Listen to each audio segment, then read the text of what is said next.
Ini loh, bahaya sekali.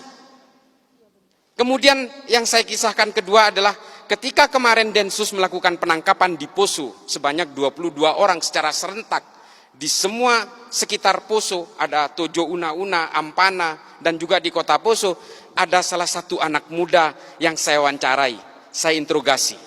Umurnya belum genap 17 tahun.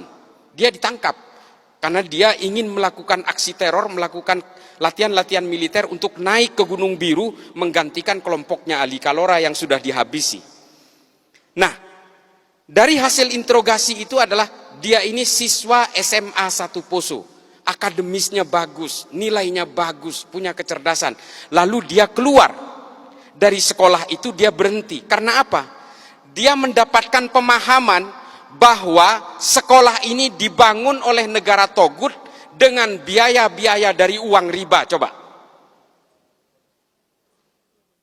Ini semua adalah negara riba karena ada kelindan perbankan di sini. Coba bayangin tuh.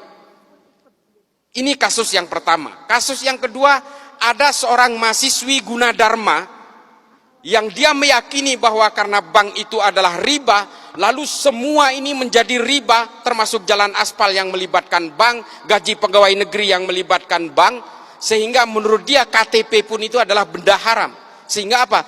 Dia merasa mengalami keterjepitan sosial, lalu dia nyerbu ke Mabes Polri, bawa airsoft gun, dia bunuh diri di situ, minta ditembak. Namanya Zakiyah Aini, tahun 2020.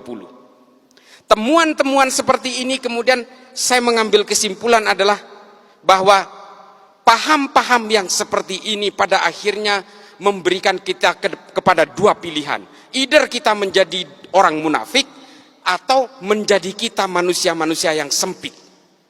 Ini waktunya. Ya, ini kesimpulan saya. Kesimpulan saya itu pada akhirnya adalah kita betul-betul harus mempelajari agama itu secara komprehensif. Kalau kita mengharamkan bank, jangan naik pesawat, siapapun. Tidak ada maskapai penerbangan yang membeli lunas pesawat itu. Semuanya nyicil, pakai bunga dek. Jangan naik haji, naik pesawat. Jalan kaki aja. Janganlah kita jadi orang yang hipokrit, yang munafik, mengharamkan sumbernya dari hulu sampai hilirnya kemudian merasa dihalalkan. Ini jangan sampai seperti itu. Konsep usul fikih itu adalah tabi'ut tabi'un. Kalau di atasnya haram, di hilirnya pasti haram. Kalau di atasnya halal, di bawahnya belum tentu halal, bisa jadi haram. Legen, tua, cuka. Halal, haram, halal. Tapi kalau di atasnya haram, ke bawahnya haram semua. Bir sepakat, kita haramkan. Bir ya. Kalau kalian jadi tukang parkir di pabrik bir, haram juga penghasilannya. Itu loh konsep usul fikih. Kalian kalau ingin mengharamkan bank konvensional, apa yang kalian kenakan ini semua melibatkan bank. Kalian akan menjadi munafik semua. Lalu, apa antisipasinya? Darul Iftah Majelis Ulama Mesir kemudian menghalalkan bank-bank konvensional ini. Dengan alasan, riba kita betul-betul mengharamkan itu. Allahu ahallal bai'a wa harrama riba. Jelas. Tapi apakah bank konvensional masuk kategori riba? Ini yang diredefinisi ulang. Hukum perbankan itu diharamkan ketika produknya belum ada di abad pertengahan. Ini loh yang perlu redefinisi itu. Yang terakhir, maaf. Yang terakhir adalah pada intinya adalah apapun keyakinan kalian, tafsir kalian, agama kalian, satu kuncinya. Ini yang disebut dengan moderasi beragama. Kalau kalian meyakini bahwa Tuhan itu satu, yang Islam nih, yang Islam. Kalau kalian betul-betul meyakini kul huwallahu ahad, kalian betul-betul menganggap bahwa Islam itu adalah monoteism, termasuk yang beragama lain, maka kita juga harus meyakini bahwa manusia dimanapun dengan agama yang berbeda-beda, dengan Kristen, dengan Hindu dan Buddha, itu pasti diciptakan oleh Tuhan yang sama.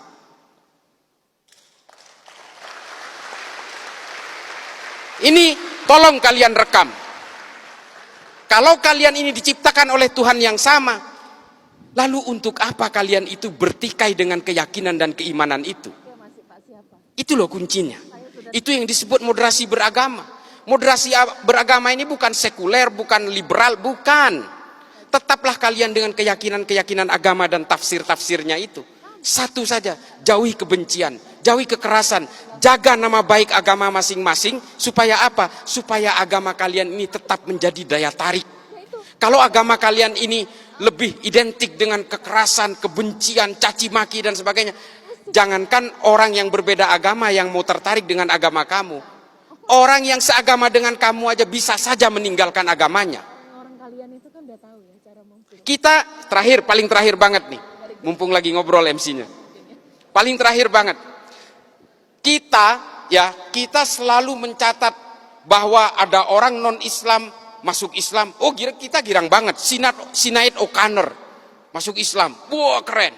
Marcel Siahaan masuk Islam, keren.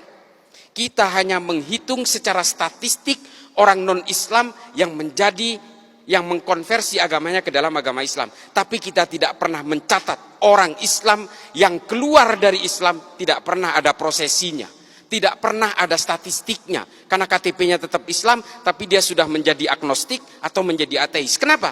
Karena Islam selalu digambarkan dengan kekerasan-kekerasan dan kebencian, membid'ahkan satu sama lain, mengkafirkan satu sama lain, sehingga hidupnya seperti pepat dan sempit.